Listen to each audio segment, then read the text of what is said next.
to as an improvement of tournament Magic. So kudos to Wizards of the Coast for making that kind of call. We've got our matchup here, Reid Duke versus Todd Anderson, Bug Control versus the Bug Agent deck that was designed by Jerry Thompson. Yes, and we saw that on camera last round. A couple of fortuitous draw steps by Vidiato Wijaya in some of the critical turns there were enough to push Vidi to victory on the back of Liliana and Chase the Mind Sculptor. Okay, for those of you who are just joining us, I'm Adrian Sullivan, here with Patrick Sullivan. On screen to the left, Reid Duke with Bug Control. On the right, Todd Anderson with the Bug Agent deck, opening with the very powerful Ancestral Visions. Yes, and we saw this do very good work for Jerry and for Todd on camera all throughout this tournament. And an understated sort of something we haven't been focusing on maybe as much as we should have so far in this tournament, Todd Anderson, a real shot at repeating as Invitational Champion. I mean, he's currently in second place. He's probably a win away from locking up a top 8 berth. I think he's in a spot where if he goes lose, he's done. But otherwise, he's probably in the top 8. And having a real shot at being a repeat Invitational Champion, as we see Reid over here, resolve a Thoughtseize, looking in the hand of Charlotte's Agent, Ponder, Force of Will, Polluted Delta, and Wasteland. On a totally quick aside, I'd like to give a quick shout out to Melissa DeTora in a top 8 of a PTQ right now as we speak. Good luck, Melissa. Any of you Melissa DeTora fans out there, I hope you wish you some good luck as well. Back here in what we'll call the real world of what we've got on our screen, Reid Duke on the left, contemplating what to get rid of with this Thoughtseize from Todd Anderson. Personally, it's, to my mind, a hard call between Ponder and the Charlotte's Agent. I assume that we had to take Charlotte's Agent. Yeah, the matchup is so slow. And grindy. Yeah, Charlotte's Agent's just any sort of 2 for 1 is good, and there's a huge risk, obviously, of that Charlotte's Agent finding an Ancestral Visions, and then it becomes something much more destructive than that. As you see Todd over here, Ponder into him, Charlotte's Agent, and Ancestral Visions. So Todd has a couple paths he can take here. He can put the Visions on top, draw that, suspend it, and next turn Charlotte's Agent into him, or he could try to draw the him and then next turn Charlotte's Agent into Ancestral Visions. So he has 2 different paths he can take here. I personally like suspending the Visions. The matchup's going to go on for a long time, and he can't really cast that him with the lands that he has available to him, so I'd rather be Charlotte's Agent into that. Those tropicals. Easier to find that way. But Todd taking a different path here. Wasteland time? A little mini time walk? Okay. And back to Reid Duke. Reid Duke on turn 2 here, looking for a useful play. Forest Deathrite Shaman. No, not shabby. Todd briefly contemplating a Force of Will there, but I think his Charlotte's Agent's just too good to throw away that way. Ancestral Visions. Polluted Delta. Back to Reid Duke. Reid has access to potentially 3 mana because of that Deathrite Shaman. Yep. We'll see what he has here. He has a couple 3s in his deck. He has a copy of Vendilion Click and 3 copies of Liliana the Veil. He's going to start things off with a Brainstorm. God, how much would you like to be a Goblin Guide player in this match? A lot. I've been thinking about that a lot. Not that I'm regretting, obviously, doing commentary this weekend, but I would have liked to say been allowed to tag in for a round during my break. Just stick me in a tournament, pair me against a random player, it's fine. I'm not playing for any prizes, just allow me to put on my gloves for a round. And I think they should just have that be something we do every tournament. Put us in against the number 1, whoever it is. Yeah, sure. They got to actually get through us before they can get their win. Yeah, just a nice little randomizing element. For those of you who are just joining us, I'm Adrian Sullivan here with Patrick Sullivan. Reid Duke is making good use here of his Deathrite Shaman to get an extra bit of mana out of the Wasteland in Todd Anderson's graveyard. I think it's possible we'll see a Liliana. Are there any other cards he could cast off of this mana? A Vendilion Click. He goes with the Bob, and was there 1 mana for something else, or is it just... He had Brainstormed earlier in the Brainstorm. Thank you very much. Yes. I see the Brainstorm right now. The classic Ice Age Brainstorm, my favorite Brainstorm. I think the artwork on the mask one is a little bit more attractive, but I generally like to default to just older is better. I feel similarly, though. Sometimes art will trump it for me. So we are, as Todd is fetching out here, Dark Confidant very good here. I don't think Todd has a spot removal spell in his hand, and so that Bob might get online and sort of try to keep Reid at pace with the impending Ancestral Visions. So we'll see Todd here. I'm assuming we're going to Starless Agent here. Some big hits potentially. There's Hymn to Torak. That's definitely one of them. So this is bad for Reid, but it does mean that his Dark Confidant's going to get to survive. And in a matchup that's going to go on for this long, that's a really big deal. Jace the Mind Sculptor, revealed by Reid.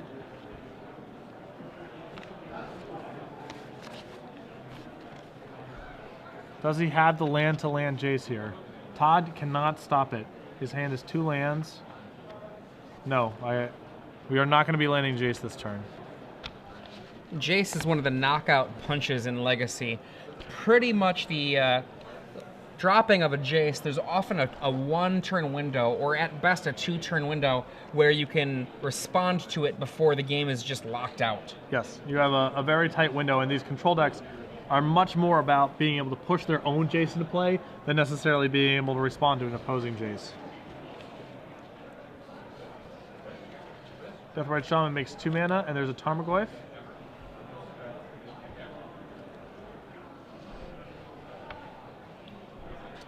The Hymn to Torak taking out Abrupt Decay and Tarmogoyf. It's pretty impressive hymn. So you see Todd just Ancestral Visions into 2 copies of Abrupt Decay, which is pretty awesome. It allows him to take out both Tarmogoyf and Dark Confidant. A Thoughtseize as well for Anderson on his draw. Thoughtseize hits. Ponder Abrupt Decay and Jace. Goodbye, Jace. 2 life well spent. I'm assuming we're going to be Abrupt Decaying the Dark Confidant. We can afford to take a hit here from the Goyf. We're not in a huge rush to get that off the table. But Dark Confidant certainly the more threatening of the 2. The eternal debate, who's better, Goyf or Bob? And Bob getting the nod here in this moment from Todd Anderson. Certainly in the control matchups, that's almost certainly going to be the answer. If you want to see the long-form version of this debate, go back to Evan Irwin's The Magic Show covering Valencia. And you can see Paulo Vitor Dama de Rosa, Zach Hill, and numerous other people debating this question. It's a great video besides. I would say that context matters. Yes, it does matter. Ponder for Reid.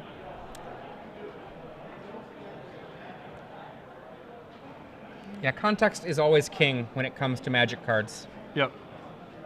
The points of analysis, though, tend to stay the same. It's just what their situation is in a moment. Yeah. As Zach Hill said about Tarmogoyf, it's just a dude with power and toughness. Yeah. Sometimes that's what you want. Right, I'm much more in Zach's camp. Obviously, Tarmogoyf's an awesome card, a great tournament resume and what have you, but I'm going to err on the side of most creatures that are powerful are because they're good at doing things other than attacking and blocking. I think there's a reason that Tarmogoyf was not in the vast majority of Maverick decks, which it seemed like an oversight to many people, but you don't need to do that in that old archetype that we haven't seen much in a while. Yeah, that deck's not that interested. It eventually attacks and blocks, but it is not interested in playing cards that are strictly for that role. Brainstorm main phase, my favorite kind of brainstorm. We see 2 fetch lands and another brainstorm. This should be a pretty easy brainstorm for Todd. He's going to put his 2 fetch lands back, use his other fetch land to shuffle.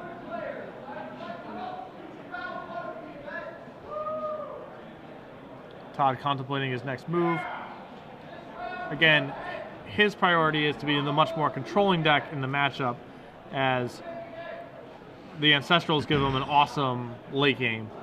The issue is Reid's actually pressuring him quite a bit. He's got 2 Tarmogoyfs and a Deathrite Shaman that can start removing spells, and Todd only has the 1 Abrupt Decay currently. Yeah, I mean, we know that Todd has an Abrupt Decay. Reid Duke can presume it's a card that's present from Todd Anderson, but if we just look at what's on the table, Todd is like half of a breath away from dead right now. Yes. And that Ancestral is going to come off next turn, and that could potentially find him all the tools he needs to stabilize, but for the time being, he's sweating it out. Another Brainstorm from Todd. Delta, Creeping Tar Pit, and Deathrite Shaman. Not a great Brainstorm. I'm assuming we're going to set back our lands, drawing the Delta next turn and cast our Deathrite Shaman. That still allows us to Abrupt Decay.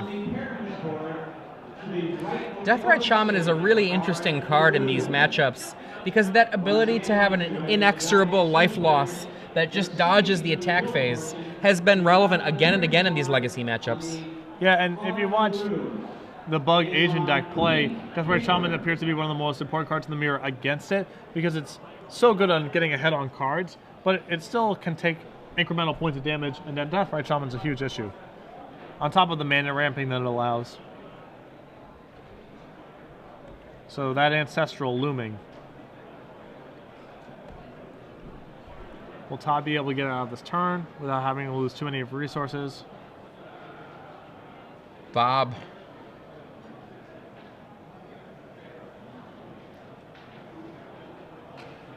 Looks like Bob's resolving. Reid Duke. Making a mana. Abrupt Decay. And now the 2 coins come in. One of them's going to draw an Abrupt Decay. And there's a chump block on the other one. This drops Todd Anderson down to 4 life, and then 3 fresh new cards plus a draw phase. Lots of opportunity here for Todd to come back. 2 lands plus a Charlotte. He's drawn 3 lands and a Shardless Agent. Starts with the Shard, cascaded up. Into Thoughtseize. Reid with no hand. Never you mind, says Todd. And now Todd is just in a ton of trouble. His hand's just a bunch of lands. He has a Force of Will, but not a Force of Will he can cast. And now Dark Confidence, and that reveals Abrupt Decay, and Todd's just going to concede to that. And there we go. Dudes with power and toughness putting on the pressure. And I don't have any problem with Todd Anderson's choice there earlier to kill the Dark Confidant. I think that was an important call. But Reid Duke, just so full of threats. His Brainstorm's doing exactly what they're supposed to do, filling with gas while Todd stumbled a little bit. Yeah, Todd's draw was a little bit land heavy there, but he's leaning very heavily on those Abrupt Decays. In some of these other Bug matchups we've seen, you have Tarmogoyf and your Deathrite Shaman, and those cards matter, and you're leaning very heavily on your Abrupt Decays to handle that. But that's really the only pressure that's being generated on the other side. Yeah. But Reid has Dark Confidant in his deck as well. That's another card that requires an immediate response. I would say even more so than Tarmogoyf or Deathrite Shaman does, because Bob can just run away with the game in these control matchups. So in this matchup, more so than maybe the other Bug mirrors we've seen this weekend, the removal that the Jerry T build of this deck has is overtaxed. He's only got the 4 Abrupt Decays, and he's playing against a deck that has 12 targets that demand an Abrupt Decay. So that addition to this deck, I think, makes the matchup much better for Reid than some of the other builds we've seen on camera this weekend. I was thinking as you were talking about the natures of these 2 decks, how you're correct. I think that Todd Anderson's deck is definitely the more controlling of these 2 decks as they pair off against each other. And Todd's decision to try to stymie Reid Duke's mana with that Wasteland on turn 2, I think. Yeah.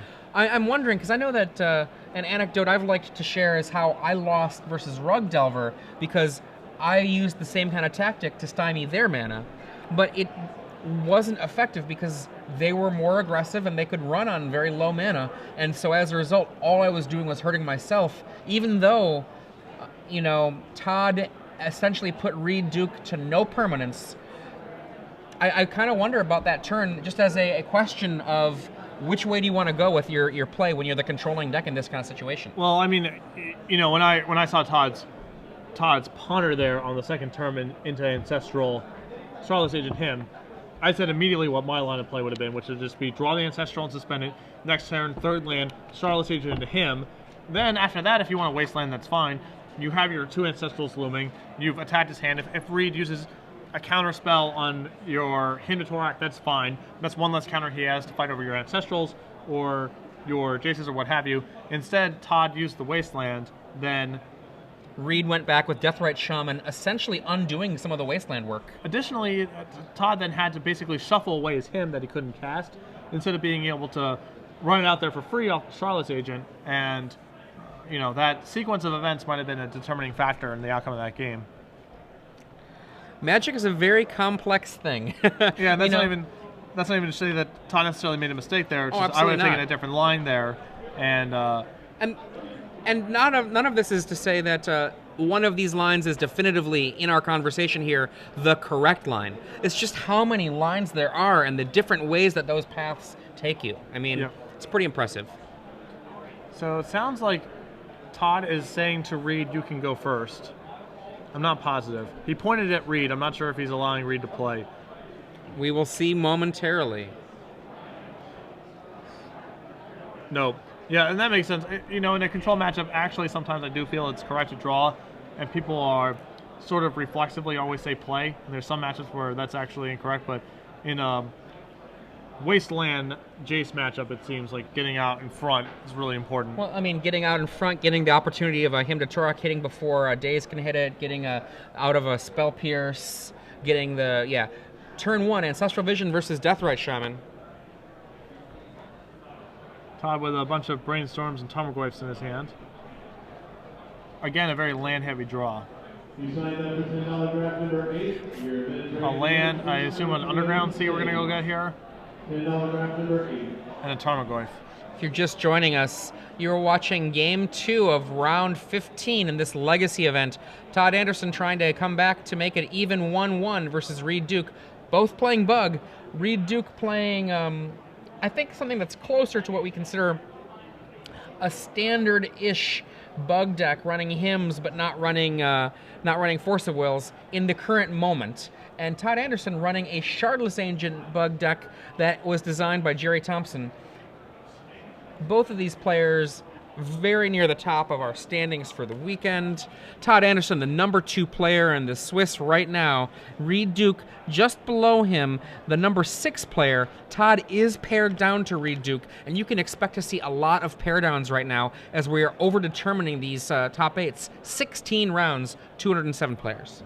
So yeah, a lot of these pairings get weird because you can't play against the same player multiple times in the same tournament until you get to the elimination rounds. And so the pairings have to be a little bit wonky. Sometimes you're going to be seeing players in significantly different parts of the standings be competing against each other. I think this is one of the few major events that you actually see that come to play. And a lot of people, I remember actually at the very first Invitational, they didn't realize that that was going to happen. Yep. And there was a lot of confusion about what was going on. So Reid ponders with 1 mana and then uses his Deathrite Shaman to make a mana and his land for the turn to resolve him. So we're Todd loses a Brainstorm and a Creeping Tar Pit, leaving him with Tarmogoyf and Wasteland. Todd Anderson draws. The Tarmogoyf getting slightly bigger. Rips a Shardless Agent, which he'll try to stick here. Cascade does not get the Jace. Abrupt Decay. Sure, that totally fine. Yeah. Little Flame Tongue Cavu.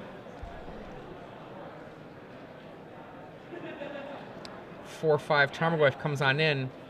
15 to 18, a strong board presence and an Ancestral Visions ticking down. Todd Anderson looking to be in very strong shape unless Reid Duke does something dramatic here. Yeah, he needs try to get one of his Planeswalkers online. He needs an Abrupt Decay maybe for that Tarmogoyf. Waste on Wasteland. Reid passes back, strongly representing Abrupt Decay. He has it for the Tarmogoyf. Shardless Agent's going to get in for 2. Down ticks the clock for Ancestral Vision. Tarmogoyf replaces the dead Tarmogoyf. Reid Duke struggling here to mount some sort of defense. Yeah, Todd's attacking him from so many different angles. His mana's constrained. Reid's mana's constrained. He's behind on the board. Ancestral's looming. Very hard. It's going to be very hard for Reid to answer all these different varied sorts of threats. A Dark Confidant. Ancestral comes off. 1, 2, 3. And And then Abrupt Decay for Todd. then the 4th draw.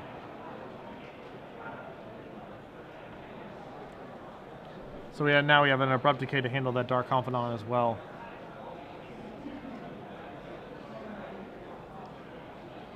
So many options, so little mana. Or Wasteland. Todd Anderson has, I believe, 6 cards in hand. Might be 5. 5. Couple of Deathrite Shamans, or Deathrite Shaman and a Hymn, a Goyf, and Abrupt Decay, but only the 2 mana, so can't really maximize that Ancestral yet. Todd talking to himself here. Well, if I do this, then that happens, and if I do this, then... No, don't say that. No, he's got no shortage of good options here. Well, you're not going to block with your Dark Confidant, so I'll hit you for 6. Reid Duke, I think, concurring that he's not going to block with the Dark Confidant, down to 7. Oh, he has an Inquisition in his hand. That's one of his cards, too. And Todd's going to Abrupt Decay after combat. Reid Duke struggling here still. Todd's missed a land drop, though, so if Reid had something like Abrupt Decay, then that Wasteland becomes attractive. There's Liliana. Okay. Lily turns Shardless Agent into Mincemeat. Tarmogoyf's still there. Another Tarmogoyf in Todd Anderson's hand. Yep. A lot of heavy hitters. What you got over there? Well, how about I attack you? Okay, I'll go to 2. And 2 Deathrite Oh Shamans. boy, 2 Deathrite Shamans. A lot of people don't realize you can cast them for green. That is a Golgari clan symbol for the mana. He cast Thoughtseize. Let me see your hand. Okay, Yep. cool, I'm dead. Yep, just wants to check out what's going on there. Sees a lot of the same cards he's seen before. You know, I actually think this is a small thing, but I think that was a really smart small play by Reid Duke, because he does not have Todd Anderson's deck list. They are sideboarded. What if there's a little touch of new information that he could have seen? He didn't see anything new, but you never know. Maybe he would have seen, what's this? I'm just going to make up a card that probably isn't the case. Oh, a Nile Spellbomb. Who knew? Right. No, definitely, it costs you nothing to check out the hand there, so you might as well. Yeah, I mean, he's going to die, so die smiling. And a little bit more knowledge. So Reid on the play for game 3. This could be a really important thing because it gives him the opportunity to either Thoughtseize or duress the Ancestral Vision out of Todd's hand before he gets to suspend it. Because that card puts a ton of pressure on Reid to end the game quickly or land something huge quickly, which is not something this bug deck is particularly well equipped to do. Now, some of the other decks at the top tables, you can see Jonathan Job, who is our #1 seed, is currently playing Nicholas Spagnolo, who's playing a 4-color tempo deck. I believe that might be... No, it is actually a similar deck to Joe Bernal, which is the Monster, I believe Joe was calling it. Yeah. Splashing for Sylvan Library, splashing for Life from the Loam, and Abrupt Decay, and otherwise like a Esper Stoneblade Shell. We ran into that deck on Moto. I was hanging out with Drew Levin, who got into town a little bit early for the Invitational, and we ran into Lou Laskins on Moto playing a very similar deck. So he's one of my favorite people to play on Moto, actually. He's yeah. Actually is Lou Laskin's deck. Yeah. So I have a little bit of an exposure to that thing.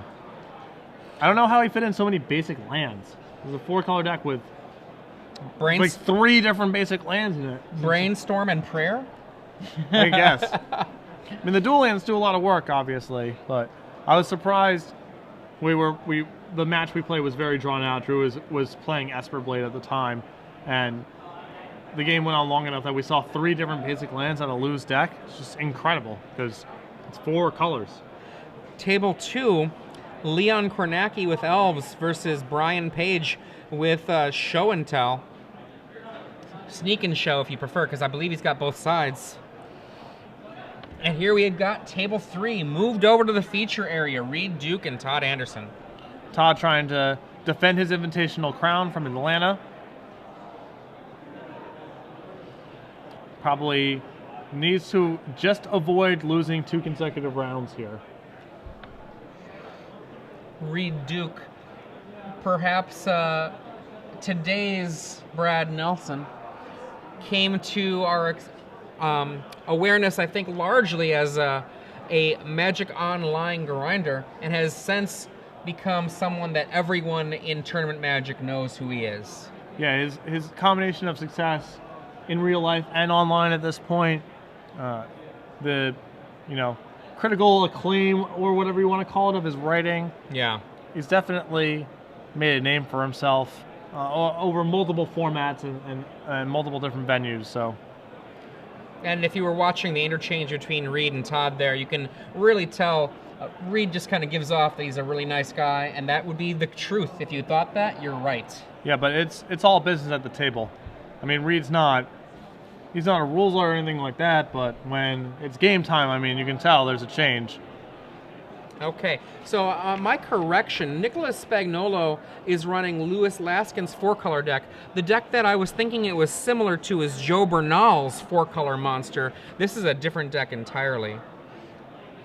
So a turn 1 Deathrite Shaman from both players. Reid's off of Tropical Island and Todd's off of an Underground Sea. A Liliana here would be devastating if Reid has it. Yes, he has the fetch land to make some mana, and we'll see if he has Liliana.